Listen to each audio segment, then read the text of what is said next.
Hopefully you were joining me from part one of this fascinating series on platinum. I've been promising this series for so long, and while I'm hesitant to call it the definitive series because I know the connotations of calling something like that, I do feel like this is going to be a really good representation of the idea of platinum in a physical precious metal stack. So if you are coming to this from the first video, thank you so much for coming further on this journey. If you haven't watched part one, you might want to go watch part one first before you join me for this part two of this two-part video series on platinum and the platinum metals group. If you're new to the channel, my name is Dub C, and I want to thank you for being with me here today. Hopefully you'll go ahead and click on that subscription button, become part of this community. And for my fellow subscribers, for my other subscribers to the channel, thank you guys for continuing this journey. I love to read your comments down below, and I really want to get your feeling about platinum. Where does it fit in your precious metals holding? Is this something you've been stacking for a while? If this is a newer concept, let me know your thoughts about it too, because I do have kind of an interesting idea that I'm going to share with you towards the end of this video about the significance, potential significance, of adding platinum and the platinum metals group to your physical precious metals holding. If you're new to the channel, I like to begin my videos with a simple disclaimer. That is, I am not a financial advisor. I'm not trying to offer you any kind of financial advice. I'm simply trying to share some of my experience having bought and sold precious metals and rare coins for the last 30 or 40 years. And I like to begin videos with a couple of concepts. I told you the last video, we talked a little bit about the concept of the platinum metals group, and really quickly, there are 6 elements that are often found in the same deposits with platinum. Platinum, palladium, ruthenium, rhodium, osmium, and iridium. Those are pretty exotic metals, but we will talk about them towards the end of this video. And in that first video, I talked about liquidity. That is the ease with which you can get the cash out of your physical holdings, whatever that may be. If it's gold, it's silver, it's real estate, it's artwork. How liquid, how easy is it for you to convert that physical holding into cash? This is an important concept, and I will definitely talk about it a little bit later. In that first video, we talked about the metal's history, platinum's history, the metallurgical significance, right? All of those physical characteristics that makes platinum so interesting. We talked about some of the modern uses, and I touched on the idea that it's used in 1 million pacemakers every year. Isn't that amazing? What an advancement in science, the idea of a pacemaker to keep people alive who were suffered from these types of heart problems, and it all comes down to platinum. We talked about the bullion's history, how Russia started coining this way back in the 1820s, 1830s, but it just didn't catch on. So Russia eventually had to sell out of their significant holdings of platinum, and that's one of the things that started Johnson Matthey on its worldwide dominance of precious metals that would last for decades or even longer. And then I promised we would talk about things like modern bullion. So this is where the rubber meets the road, right? We're going to talk about some of these things that you see here in front of you, how I see platinum. We're going to talk a little bit about palladium. We'll talk a little about the other metals in the platinum metals group before I kind of wrap it up with some of my thoughts about platinum. Let's talk about modern bullion. It really sees its genesis in the Isle of Man noble. This is a platinum noble from the Isle of Man. Isle of Man is a small protectorate of the UK that's in the Irish Sea. That's between the larger islands of Ireland and Great Britain. So you can see this is from the Isle of Man. That's Queen Elizabeth on it, of course. And this is a 1985 piece. These really started in 1983. They continued until about 1996, and then they started making them again in 2016 for a very brief period of time. This is significant. This is a theme that I will bring to you several times in this video. How sporadic the minting of platinum coins will be, and just how tiny the mintages are. Pay attention to this, because if you're familiar with things like the American Silver Eagle, the American Gold Eagle, or even some of the other things that we see here like the Krugerrand, you know that these have been made for a very long time in very large number. Sometimes those Silver Eagles eclipse well over 1 million pieces being made in a year. We're not going to see that when it comes to platinum. Sporadic. Sporadic is a great word for it. The Isle of Man noble, they made fractional pieces as well. So they made 1/20th, 1/10th, a quarter, a half, and the full troy ounce. But in that 25 or so year period from 1983 to 2016, the entire production of Isle of Man platinum nobles, 42,437 ounces. That's it, 42,000 ounces. That is almost insignificant in the terms of modern bullion coinage or modern coinage at all. 42,000 ounces is nothing. It's a tiny little drop in the bucket. That's how small the mintages are. And again, we'll touch on that several times as we go through these. I wanted to give a comparison between Isle of Man pieces because I think they're beautiful, but this is an Isle of Man Platinum Noble. This is 1 troy ounce of pure platinum. And one of the interesting things about this coinage in particular, and I've talked about this, that I actually made a video about it, and I'll put a link down below, is that this is one of those few modern bullion coins that does not have a face value, but its face value is actually legal tender depending on its bullion content. One of the other ones was the South African Krugerrand. It doesn't have a true face value. Its face value is 1 ounce of gold. The Noble, 1 ounce of platinum. The Libertad, 1 ounce of silver. I think that's fascinating. Check out that video down below. So these were designed to circulate, theoretically at least, although I doubt they ever really got spent, with its legal tender face value of exactly 1 troy ounce of platinum. This is an Isle of Man Angel. The Angel is 1 troy ounce of pure silver, so it's a very similar concept, and the Isle of Man pieces are just really interesting. You have to admit, if you are a British subscriber, an English subscriber, if you are a Manx subscriber, I'd love to hear from you. What are your thoughts about the Isle of Man pieces? But at the risk of clanking these together, I want to show you just how dense platinum is. Can you see how much smaller it is than that silver? They are both 1 troy ounce, right? But platinum is tiny compared to the ounce of silver.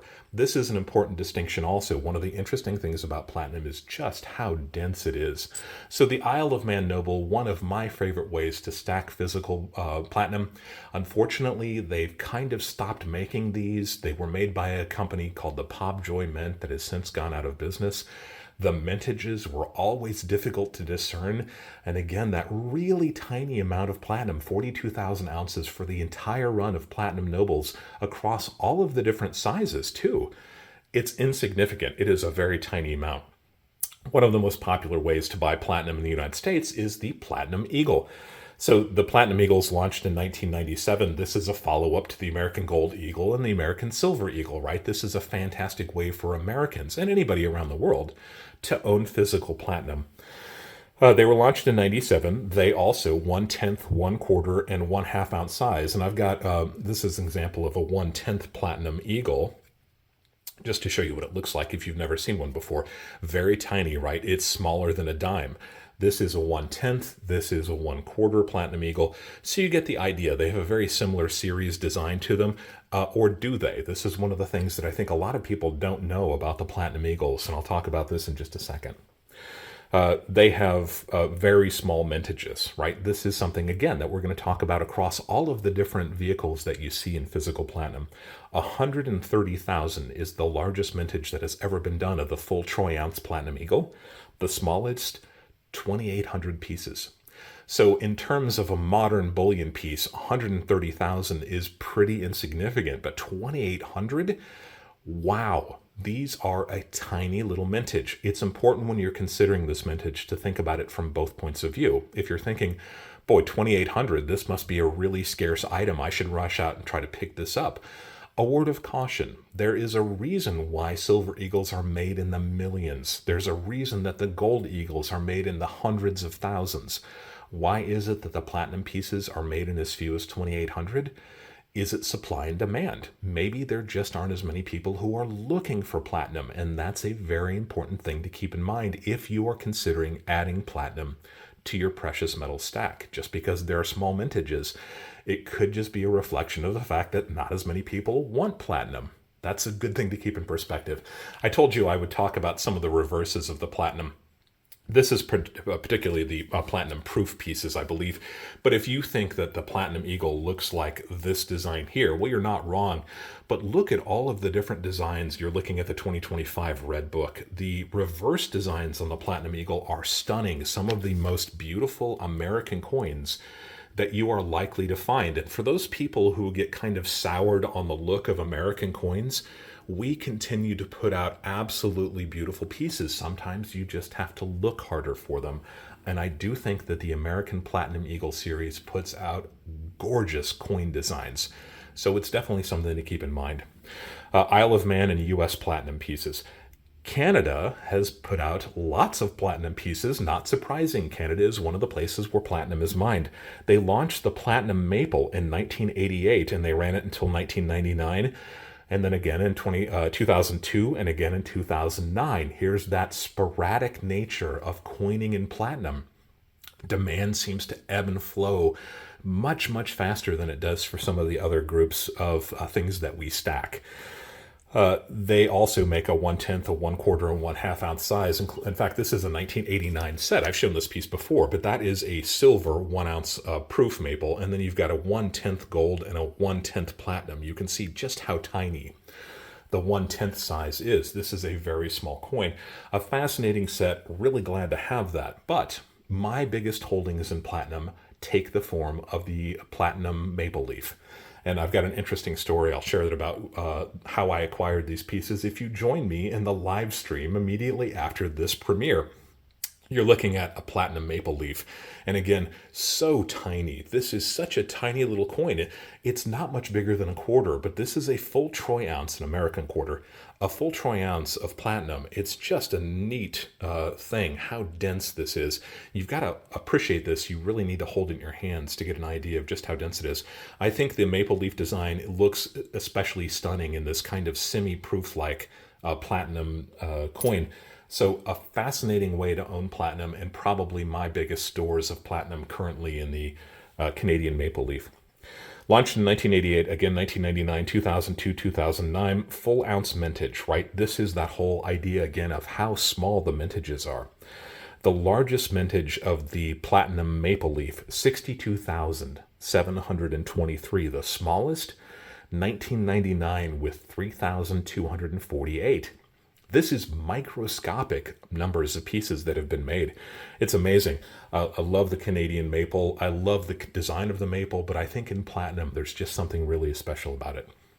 We talked in the earlier videos about the concept of Russia producing platinum coins for circulation.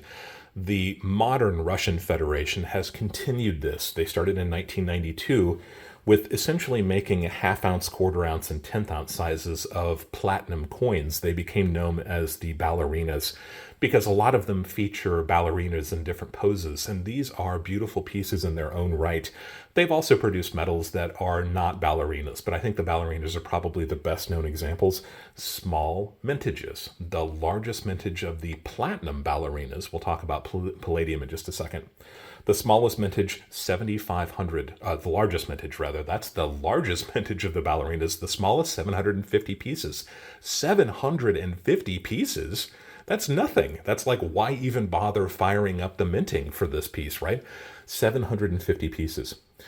There are other pieces that have been made over the last several years. The Philharmonics, right? These Austrian pieces, they have actually got platinum versions. I think they're kind of smaller. They have a 1 ounce and a 1/25 ounce size. Australia produces platinum pieces. They have koalas, kookaburras, and some of the lunar series. And this is a 1/4 ounce koala. This is a 1988 in the original packaging. It's a dense little store of wealth. I love this piece. I'm so glad I was able to acquire this. This is something that I've actually picked up recently. I have been struggling to try to find interesting platinum for about 2 years now. I'll touch on that again in just a second. So there are other ways that you can acquire it if you're not interested in the American platinum eagles, if you're not interested in the Canadian maple leafs and platinum. But there are also some interesting pieces that have come out of other countries. The Swiss put out a series that featured the Matterhorn. That's a big mountain in Switzerland. And this was an early entry into platinum, and for some reason, these never really caught on either. I think they had something to do with shooting medals, the sport of competitive shooting, huge in Switzerland. And the Matterhorn, while these pieces are attractive, it's kind of a weird thing to see. It looks like a lump of cheese or something on a coin, so maybe they just never took off. The Helvetia designed this kind of relaxing picture of freedom from Switzerland's point of view. Kind of a beautiful design. The Matterhorn, kind of a strange thing to do. There are bars of platinum, and this may be your first introduction to platinum. You may have found them through Costco. Costco, a major retailer in North America and other parts of the world, and Costco has really shifted how precious metals are purchased by the larger population, like it or hate it. Costco is a major player in precious metals, and they have brought people into this field of stacking physical precious metals in a way that nobody ever has before in history. And Costco actually offers platinum bars. They offer the PAMP series right now. In fact, I've released videos, many videos on Costco and they're carrying precious metals. You'll find a link to that series down below also if you're interested in it. There are also lots of bars from other people. Valcombi puts out platinum bars. Credit Suisse put out platinum bars. Arger Heraeus has put out platinum pieces. There are vintage pieces from Engelhard and Johnson Matthey. That's not surprising, right? Johnson Matthey, kind of the industry leader for many decades in platinum, due to the fact that they purchased that huge allotment from the Russian government way back in the 1800s. So there are lots of ways you can own physical platinum for a stack. I am not a huge fan of bars when it comes to this type of material because they are inevitably in assay cards, and I'm just not a big fan of assay cards. I want to be able to feel these metals in my hand, to be able to weigh them, to be able to test them, to know their purity, their weight, their accuracy. Assay cards kind of get in the way. I'll make an exception for some of these pieces because there are rare examples of platinum bars. If you want to add a little bit of interest to your stack, look for those Johnson Matthey and Engelhard pieces. I'll talk about another bar here in just a second that I think has merit. So that's wrapping up platinum with its history, with its usage, with the ways that you can acquire it. You can see that I've got some interesting examples here. Let's talk about the most recent metal to be made into an American precious metal coin, and that is palladium. Remember that palladium is one of the platinum metals groups, right? We've talked about that several times in this video. The American Palladium Eagle was designed to answer the question of what to do with native produced palladium. Palladium, a platinum metals group, and the answer was in 2017 when the United States of America released the Palladium Eagle. And this is an example of the first year of issue. Does that look familiar to you? Have you seen this design before? Of course you have. This is Adolf Weinmann's Winged Liberty or Mercury Dime style. If you are a fan of the Mercury Dime, I encourage you to seek out one of these pieces and look at it close up, because seeing Weinmann's design, which I've always felt was a beautiful design, but seeing it in almost a silver dollar size in this virtually high resolution style, it is amazingly stunning. This is a gorgeous piece. This is a 2017. This is a PCGS MS70, and it's a first strike. So this has all the bells and whistles that you'd want to see of this palladium piece. And ask me during the live stream. I'll tell you the story about this piece also. But if you like the obverse of the front of the coin, look at the reverse of this piece. How is that for stunning? This is an absolutely gorgeous piece. This is Adolf Weinmann's design also, and it does look familiar, right? This looks a little bit like the eagle on the back of the Walking Liberty $50, which again is an Adolf Weinmann design. This is his original design that he proposed for a series of medals and the Institute of Architects. This was actually the gold medal for the Institute of Architects from 1907. So this is a design that we hadn't really seen on an American coin yet. An absolutely stunning piece of American coinage. This is our platinum coins. And if you're not familiar with the Palladium Eagles, if you're not familiar with the Palladium design, if you're not familiar with the Palladium Eagles, this is a fascinating series. I love this series. So glad that I've got this piece in my stack. Palladium. There are palladium Russian ballerinas because Russia is a big producer of palladium as well. So you can find those Russian ballerinas, and interestingly, a lot of those fractional pieces, whether they're the platinum or the palladium from Russia, seem to wind up in jewelry. The design is so pretty and very feminine. So it's the kind of thing that you'll often find in a bezel on a necklace. Sometimes there's an application for a coin that's hard to argue with. Generally speaking, I don't like coins mounted in jewelry, but these ballerina pieces, there's something very delicate about them and something very beautiful about them. So check out those Russian ballerinas in palladium. Canada has produced palladium maples. They also produced a series of coins about constellations, which is appropriate, I think, for Canada. So Canada does have some palladium offerings also, and I think that they bear exploration. No pun intended. You'll find that one of those constellations is the Bears. There is an American privately produced palladium piece that I think maybe was a precursor to the Palladium Eagles, and I'm talking about the Stillwater pieces. This is a favorite of mine. I've had several of these pieces pass through my stack over the years, and I regret having gotten rid of them. The Stillwater coins and bars, they were produced with pieces that were mined from the United States Northwest Territorial Mint. They were made for the Stillwater organization by Johnson Matthey, so this is deeply tied into American palladium. And I almost think that this was a case study. They were trying to produce a way that would kind of introduce the bullion buyer to the concept of palladium. You're looking at some pictures here. Do you have Stillwater pieces? I know several of my subscribers do. We've talked about them in live streams before. I am very jealous of you. These are beautiful pieces with a lot of history behind them, and the fact that they are in an assay card doesn't bother me in the least. That's how much I like these Stillwater pieces. So these are fascinating pieces. There are also lots of other interesting palladium pieces on the market. In fact, Congo and Sierra Leone produced palladium pieces all the way back in the 1960s. So a nod to them for having realized that this was a metal that had some potential too, and coining it 50, 60 years ago. I think that's fascinating. What are the benefits? I told you I would talk about how I see the benefits of platinum stacking. Throw in palladium, and we'll talk about the other metals in the platinum metals group here in just a second. As I type, and this is a bit of a stretch, but I want you to go with me on this. Platinum is almost a time machine. What do I mean by that? The price of gold has gone ballistic on us. In just the last few weeks, gold has surpassed the $4,000 mark. We have no way of knowing where it's going to be while you're watching this video. Maybe the price has collapsed completely. Maybe this was the launching pad for it to hit much higher than that. But if you wish that you could go back to a time when gold was $1,500, $1,600 an ounce, and you would back the truck up and buy as much as you can, that's one way to look at platinum right now.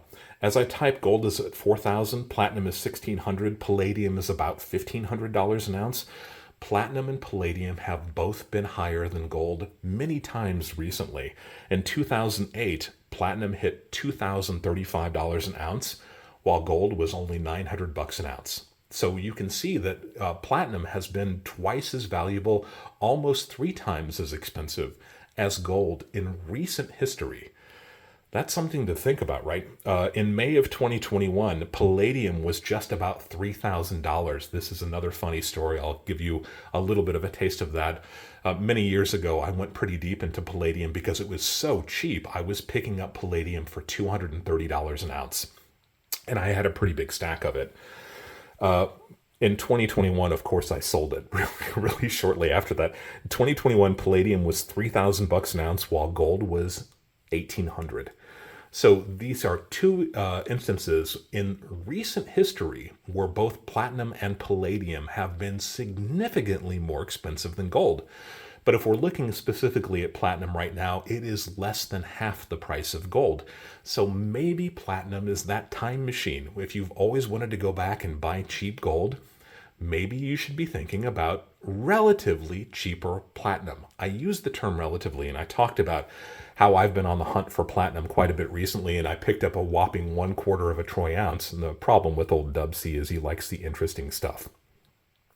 Platinum was down around $900 an ounce and stayed there for quite a while. Just recently, it was very affordable going back maybe a year or two, but now it's gone back up to about $1,600 an ounce. But it's still less than half as expensive as gold, and platinum has been valued at higher than gold in recent history. So if you want to think about it in terms of that time machine, maybe now is the time to at least consider looking at platinum. I do feel the price is a little bit high, but relative to gold, it's nothing. This is cheap compared to gold. If you've been priced out of the gold market, if you can't even begin to imagine buying a half ounce of gold or a full ounce of gold, a full ounce of platinum should cost you about as much as a half ounce of gold, maybe even less. So it's an interesting thing to be thinking about. I do think it's an interesting benefit. There are negatives to platinum and palladium, though. The biggest one is liquidity. There's a reason why I wanted to discuss that at the beginning of this video series.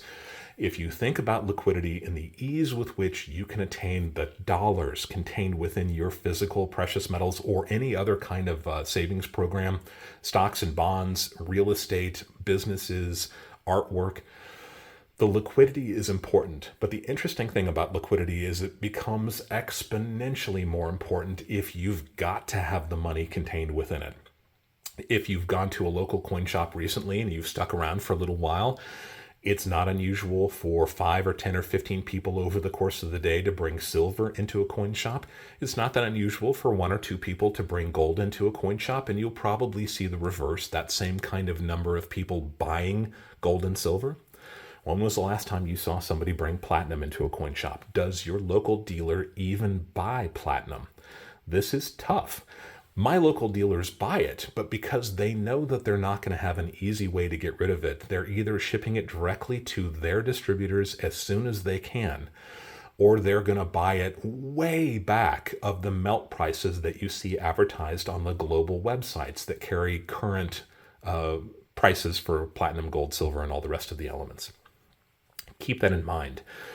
The liquidity can be an issue. If you're talking about palladium, this is something that dealers probably don't see more than once a month, if they even see it. And anytime you have a smaller pool of buyers, you're going to find yourself in a position where it is much more difficult for you to sell something. I do think that online dealers are a good source to be able to sell your platinum and palladium. But the problem with an online sale, whether it's to a dealer or to individuals through a website like eBay or some other venue, is that it takes a while. You've got to arrange a price, you have to ship the product to them, you have to wait for the payment to come. This is something that can take a week or 2 weeks, and if you've got to have that money, the liquidity is an incredibly important factor. Remember that, liquidity. I think this is something that is overlooked when we start looking about the scarcity of pieces. If you find something that you really like, always think about that exit strategy. It's a good idea to keep that in your mind. So that's the biggest negative, I think. So it's hard to sell in good circumstances. It's incredibly hard to sell when you've got to have that money, and you're probably looking at taking a very, very deep hit over what you actually paid for the piece or what the going rate is for that piece. Some final thoughts, and I said that I would share these. This is going to be a little bit controversial. I want you to hold on with me, though. I'd like to think about my own stack. And again, this is my own opinion about this, not necessarily something that you should do. My ratio for gold to silver to platinum is probably not the same ratio that you would want to use, but it's roughly somewhere in the area of 200 silver, 10 gold, 1 platinum. That's kind of my ratio. I don't want to get into specifics, but you can see that platinum and palladium, if you want to throw that into the mix, I kind of see them as equals right now. Definitely in terms of pricing, they are quite close. I see it as icing on the cake. I see this as a fun, interesting thing. I like to have a little bit of exposure to platinum, the same way that I like to have a little bit of exposure to cryptocurrencies and a little bit of exposure to stocks and bonds and to real estate and other areas. It is the icing on the cake. It is a very small, significant, but very small fraction of my precious metals holdings. That may not be appropriate for you. I want you to think about it carefully. And if you have a ratio that you like platinum in currently, let me know that down below too. I'd love to know where you fall on the spectrum of how much, if any, platinum you should have in your precious metals holdings. There's nothing wrong with platinum. I do think it's an important thing to have in your stack, but it's the icing on the cake. So I wouldn't go too deep into it. Of course, I'm not about to tell you what you should and shouldn't do, because I don't know your circumstances. This is just how I see it. Cautions about the other metals in the platinum metals group. We talked about platinum and palladium. I want you to name for me the other metals in the platinum metals group. And I want you to shout them at the screen so I can hear you. I'll give you a second. I know everybody's thinking, there was one with an R. Right. That's the point that I was trying to make earlier when I was talking about the platinum metals group. Platinum, palladium, ruthenium, rhodium, osmium, and iridium. If those names are hard for you to think about, if they're hard for you to pronounce, if they're difficult for you to remember, Think about that. The exit strategy. Is your local dealer going to buy ruthenium from you? The answer is no, they are not going to do that. The exit strategy and the liquidity of these metals can be significant. So again, if you like exotics, and I know that there are lots of my subscribers who love the idea of these exotics because their quantities are infinitesimal compared to even something like platinum. But scarcity does not equal demand. Scarcity does not equal liquidity.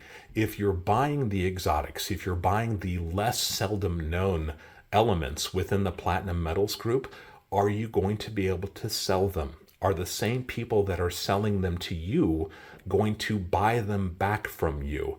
Are there quoted prices for how much these should be bought and sold for online that you can easily find? Are they going to live up to these prices? The liquidity and the obscurity of these other metals has nothing to do with just how vitally important they may be to science, to military, to other industries. But as a physical precious metal holder, I want you to use caution when you think about these. They are exciting and it's fun to think about, but the liquidity and the exit strategy matters. There's a reason your local dealer doesn't sell ruthenium, right? Be cautious about these other metals. Explore them if you want to, dive into them if you want to, but I will tell you that Old Dub C has exactly zero ruthenium, osmium, iridium, or rhodium. So take that how you will. That's how I kind of feel them, see them. There are other possibilities. If you like these more exotic metals, and I want you to at least think about them, I'm not going to encourage you, but I want you to be aware of them. You can buy mining stocks for the companies that actually mine and produce these metals. And while I am a huge fan of a physical precious metal stack, sometimes there are applications where paper makes a little bit more sense if you like that exposure to these items. If you have that FOMO, right, that fear of missing out, maybe the paper trades for these would be a little bit more appropriate because of that liquidity. So think about those mining and refining stocks for these industries or these organizations that actually go after the more scarce metals in the platinum metals group. Kitco has something called pool accounts. This is something that I participated in a long time ago, where you own a share of a large group of physical metals. Kitco maintains these. I know a lot of people have that philosophy that if you don't actually have it, then it's out of your control. But for something as obscure as these super scarce exotic precious metals, these Kitco pools will at least give you some exposure, and it's very, very liquid. It's easy for you to sell out of your position, take your cash, and walk out the door. So think about something like this. I'm not going to encourage you to invest in anything, but it's something worth exploration. Kitco pool accounts for some of these more exotic metals within the platinum metals group. Maybe those mining stocks also. If you have to explain what a precious metal is, if you have to explain just how rare some of these exotics are, then it reminds me of those Russian coins that were made in the 1850s. Russia was trying to explain to the population, this is as rare as gold. You should be spinning this. You should be holding this. It's just as important. But we saw what happened with those Russian coin pieces. Within a decade or so of releasing 100,000 of these coins, they had to recall all of them and they sold them at a discount to Johnson Matthey. That's my fear when it comes to these more exotic metals. So explore them, be excited by them, look into them. But if you're going to dabble in them, I would go very, very delicately into that position. Now, we've talked about platinum, we've talked about palladium, we've talked about the platinum metals group. What do you think about it? Let me know your feelings down below. Again, I'm so excited to hear your thoughts about this. Are you deep in platinum and palladium? Do you have some of these other exotics? Are you excited by them? Does it make a significant part of your physical precious metals holding? Let me know about that. If you haven't yet subscribed to the channel, love to have you click on that subscription button, become part of this community. And as I said in the last video, I premiere videos Friday evenings. It's the first time these videos will be seen by the public, and I'm usually there, right there watching the video with you to comment and to take your questions while the video is playing for the first time. Hit the notification button also, because we often go live immediately after the premiere. If you're here doing a premiere on a Friday evening, say hi, Dub C. I'd love to hear from you. But join us afterwards for the live stream, because the live stream is a lot more quickly paced, faster paced, a lot of flow, a lot of questions from people all over the world dealing with things that are related to coins and precious metals. While we do focus on what we just got done talking about in that premiere video, the floor is wide open for anything, as long as it's related to coins and precious metals. I look forward to those live streams on Friday evenings. I hope you will join me for the next live stream. I like to end my videos by saying, always be learning. And thank you for allowing me to be a part of your journey as we go deeper into the world of coins and physical precious metals.